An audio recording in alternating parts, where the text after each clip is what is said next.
Baik, perdebatan saya akan mulai dalam hitungan 3, 2, 1.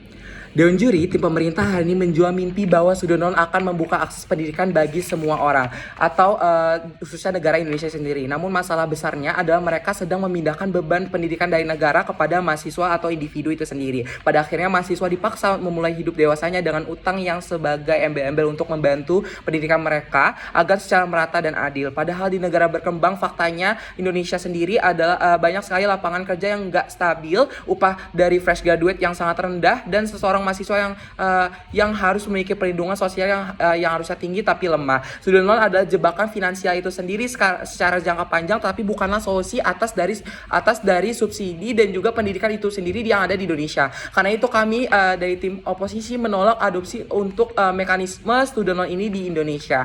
Masuk ke setup kami, student loan adalah sebuah sistem peminjaman di mana pendidikan mahasiswa meminjam pendidikan uang untuk membayar kuliah dan membayar nanti setelah lulus, dan kuliah beserta bunga atau kewajiban finansial lainnya. Di mana di sisi ini udah jelas banget kalau misalkan bahwa adanya student loan ini mahasiswa akan menghutang atau terjadinya pengembalian uang yang terjadi setelah lulus, yang dimana hal ini dapat menimbulkan efek buruk saat ia udah lulus nanti, saat dia menjadi sarjana, bukannya ia dapat pekerjaan yang layak namun untuk membayar utang tersebut. Oleh karena itu hal ini menjadi sebuah masalah yang bisa saja justru mengutang kembali untuk membayar utang tersebut atas peminjaman student loan tersebut. Dalam dunia pemerintah, negara akan membuktikan sistem peminjaman pendidikan baik melalui pemerintah maupun lembaga keuangan dengan asumsi mahasiswa akan mampu membayar setelah bekerja. Yang kami tolak bukanlah bantuan pendidikan, namun yang kami tolak adalah perubahan paradigma pendidikan itu sendiri dari hak publik menjadi tanggung jawab individu. Masuk ke kontekstualisasi kami, di mana momentum dari mosi ini adalah biaya kuliah yang terus meningkat dan keterbatasan akses pendidikan, dan juga dorongan pemerintah untuk mencari alternatif pembiayaan pendidikan yang sangat tinggi. Namun masalahnya Indonesia nggak memiliki kondisi sosial ekonomi yang seperti negara-negara maju seperti Amerika Serikat atau negara-negara maju lain sebagainya untuk bisa menyamakan program student loan di luaran sana. Aktor rentan yang kami dilindungi di sini adalah A. Mahasiswa kelas menengah ke bawah, B. Mahasiswa yang baru saja lulus atau fresh graduate, dan C. Keluarga miskin yang akan termakan dan terdorong untuk mengambil student loan untuk mengutang demi pendidikan anak mereka. Even though kalau misalkan orang menengah ke bawah tersebut berusaha untuk mengklaim dan juga memakai program student loan ini, di awal pasti mereka akan merasakan manfaatnya dan lain sebagainya. Namun di akhir pada dasarnya mereka akan kebingungan untuk membayar utang tersebut, karena pada akhirnya mereka akan mendapatkan pekerjaan dan gaji yang nantinya mereka akan bayar untuk student loan tersebut, dan pastinya keluarga ia akan terus tidak akan mendapat peningkatan ekonomi di keluarganya. Sasaran kami adalah kami percaya untuk pendidikan harus tetap dipandang sebagai tanggung jawab negara itu sendiri.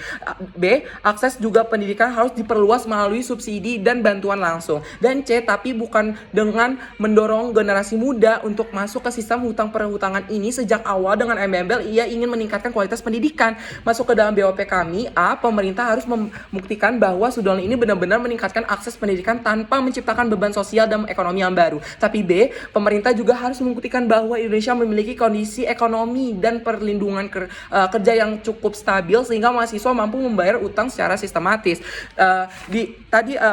Tim pemerintah masuk dengan membawa asumsi: satu, student loan membantu mahasiswa menengah ke bawah untuk kuliah. Yang kedua, pembayarannya bisa nanti dan after mereka selesai kuliah. Dan ketiga, mereka juga memperluas akses pendidikan atau pelajar mahasiswa yang ada di Indonesia. Hal ini justru salah dan juri. Kenapa? Karena lawan sedari tadi awal gagal untuk membangun premisnya. Karena akses pendidikan yang dibangun di atas utang bukanlah akses yang benar-benar aman. Pada akhirnya mahasiswa tetap dipaksa untuk mengambil risiko finansial itu sendiri dan masa mudanya tanpa jaminan masa depan ekonomi yang stabil nantinya.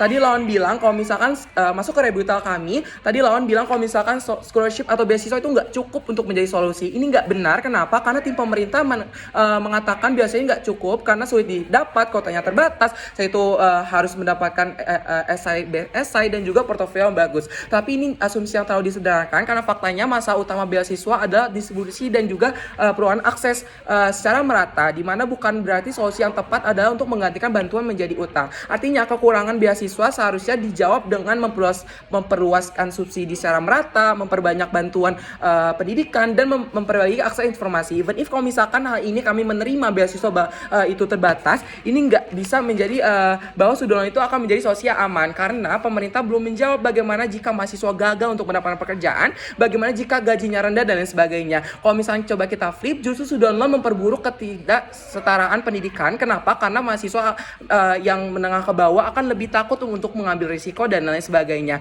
Tadi Laun juga bilang kalau misalkan student loan akan membuat semua orang mendapatkan akses pendidikan yang secara merata. Ini nggak benar, karena akses pendidikan tidak hanya soal bisa masuk kuliah, tapi juga apakah mahasiswa mampu bertahan, mampu hidup stabil, dan mampu membayar konsekuensi finansialnya.